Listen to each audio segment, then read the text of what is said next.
Today we are sitting here with Dr. Mehmet Ozay to discuss about a cemetery in Banda Aceh about Baba Daud. Good morning. Can you tell us a little bit about who is Baba Daud? Yeah. First of all, I would like to say that how I discovered this venue and the name of Baba Daud. When I came first time in 2005, I stayed over here between September and December. And during that time, I think during October, I discovered through one of my friends, a local person, about Baba Daud. And he informed me about there is a graveyard. And then we came over here. As everybody knows that during that time, just 9 months after the tsunami, and this area was almost washed away by the tsunami. And there was just a small graveyard over here, but fenced by string by local people. And they put down Tengku, Murid, Shakwala.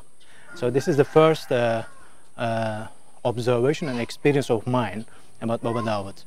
Later on, I discovered in the books of Ali Hashimi, and then Professor Azra in his one of his books, and later on found Muhammad Sagir Abdullah, who was a Malaysian researcher, particularly about the Tasawwuf and the ulama in Nusantara, including Aceh. So this is the first interaction of mine with Baba Daud. Baba Daud or Mustafa Rumi, as known in the writings, the full name Baba Daud bin Ismail bin Mustafa bin Aga al-Rumi. So in the long name also there is al-Jawi, al-Rumi. So we understand that he is from somewhere in Anatolia, because the Rumi as a word refers to Anatolia before the Turks settled in Anatolia, Byzantium. Iranian and some other eastern parts of people call this land as a Rum. But after the Seljuki Turks in the 11th century and the 14th century Ottomans settled in Anatolia. But the name Rumi used since then for Turks. Whoever came from this land to Nusantara, eastern part of Islamic geography, they call these people al-Rumi. This is a very short information for what we reached in the books.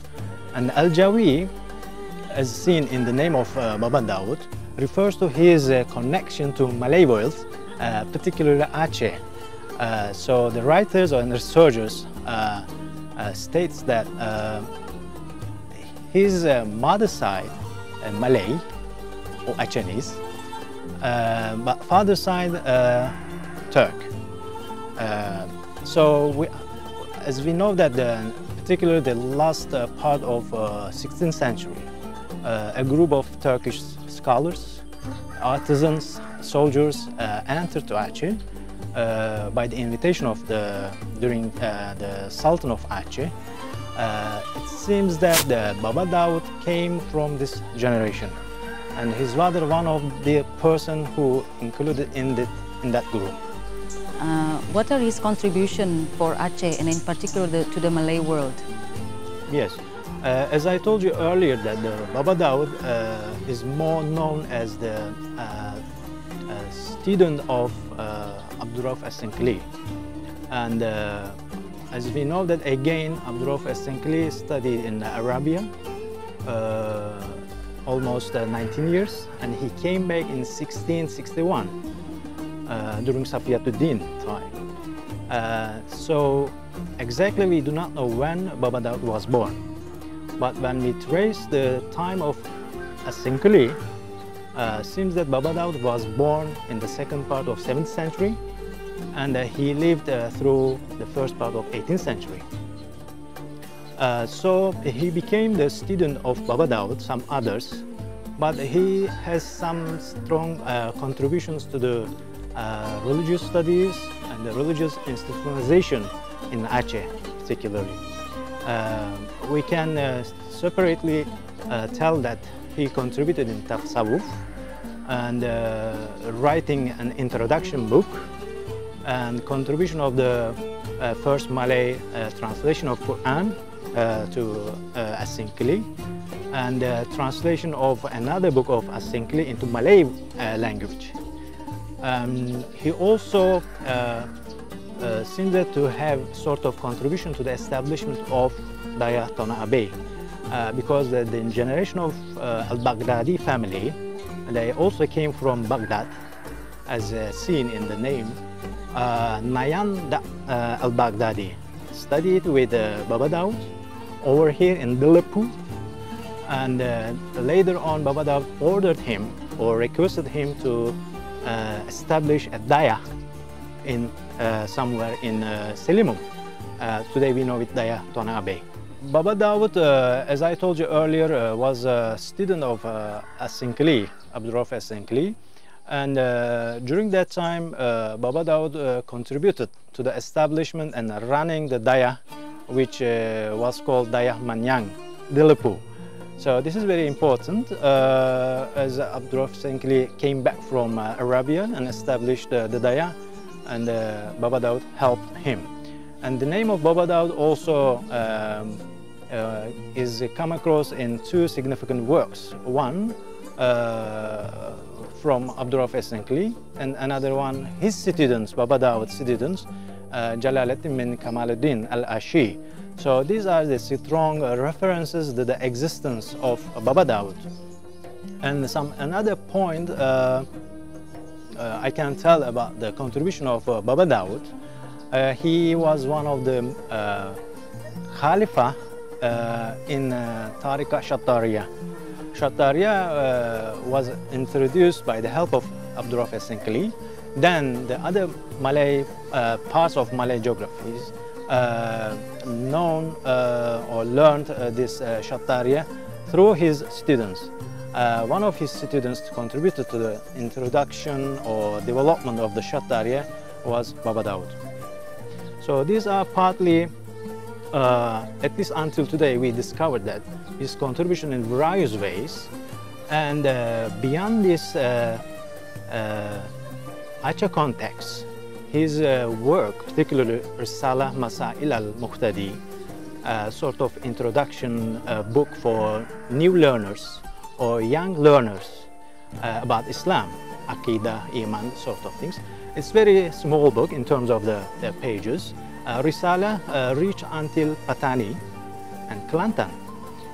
During our academic study and research in 2011, we reached Patani and Kelantan, interviewed with some thinkers over there, and in the market, the book was available, like in Aceh. So these are the main contributions of Baba Daud, first of all to Aceh, and partly to Malay world. Do you think the young Turks know of the history, their own history, that they exist as far as Southeast Asia? Well, this is interesting and a very important question. In the academic writings, the group of soldiers, artisans, and the ulama came to Aceh. It is known. It is known generally, but particularly or individually who they were. We do not have any details until today, but as Baba Daud, a single figure, emerged by the help of the local people and the local writers' research, like Ali Hashimi, and the national level Azumar Azra, and the other part of Malacca Strait, Fan Muhammad Sagir Abdullah. So these all Malay researchers, academics contributed for Turks to understand at least one figure clearly lived over here, contributed to the society, and known until today. Dr. Mehmet, you lived in Aceh for so many years. You are someone who knows Aceh very much as an Islamic scholar. What is your advice for the Turks and also for the Acehnese to share about their understanding and culture What are your advice to this to the next generation? Yes, beyond the general understanding of history, the researchers or the people who are interested in history maybe can focus on the manuscripts. And I can add that because of the nature of the geography and the people, generally Malay world is oral information is much significant than the writing. Although there are some significant writing activities, but as my discovery, first of all, Baba Daud is known by the people, local people. So it means that like Baba Daud, either Turks or from other parts of the Islamic geographies who came and settled in Aceh can be discovered, but it needs a bit long time and some patience. Dr. Mehmet Ozay, thank you very much. Assalamualaikum warahmatullahi wabarakatuh. Assalamualaikum.